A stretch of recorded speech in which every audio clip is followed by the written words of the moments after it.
But as we are, go ahead. I was just going to say, you might not be part of the group of the next one, which is the Sandman. Okay, well then I know what you're saving for last, but go ahead. Let's talk about this. I've said this. It's not that I don't like the person, but Yeah. the Yeah. gimmick. Mhm. But let's face it, for ECW for that time period, that's why that gimmick got over. I don't know. Does he even admit to that it wasn't going to work anywhere else or in any other time, but for that time and that place, that was the thing that those people liked. Oh yeah, I mean, I would say that he definitely is the quintessential ECW gimmick, for sure. And for my money, this might be a tough crowd here for this, but for my money, it's like even as a kid watching this, and a guy who comes out to the ring for I don't know 8 minutes and drinks an entire 6-pack of beer and smokes half a pack of cigarettes and makes himself bleed before he gets into the ring. There is a sort of, dirtbag performance art associated with that always captured me. It's just something that was so unique. You never saw anything like it before.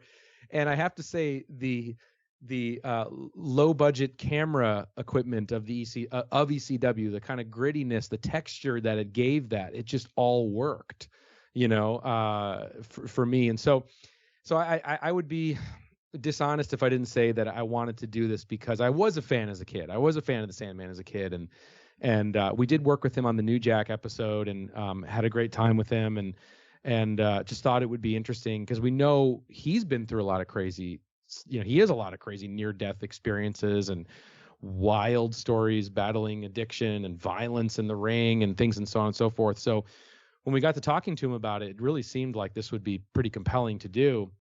And that's what I got to be honest with you.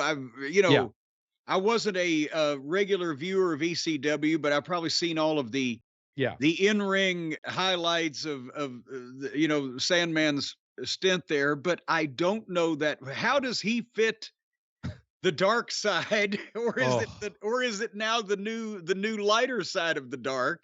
No. Is this uplifting or is this downtrodden or kind of in the middle, or what is Sandman's outside the ring life looked like? Oh, well, it was wild and crazy and full of extracurricular activities that were pretty self-destructive. And everybody, it's not a secret. People know the excess of the excesses, shall we say, of folks in the ECW locker room and the drug use. And, each match is more crazier than the last, and that takes a toll, and you have to keep up with it and things like that. But one thing that is interesting that we do get into that's just more into the, his career. I didn't know he was a Chippendales dancer. Did you? What? Before he got into wrestling. Wait, what is that when they had the gimmick 99 beautiful men and one ugly one? What how does that work? I mean, I saw him in the wetsuit when he was the Sandman with the surfboard and the white thing on his nose, but I didn't know he was he Chip or was he Dale? But he was a Chippendales dancer before all this, and he was arrested for being a male escort as well. Oh my God. For women. I didn't know this. What was well, thank you for adding that caveat there. Well, I mean, and so it's like it's crazy that there's still hope for me then. If somebody would pay him. Sure. There's hope for me. And so I can start a new career. Yeah, you never know. It's never too late. And so he broke into the business, but we do get into which I totally remember watching growing up was the storyline between him and Raven.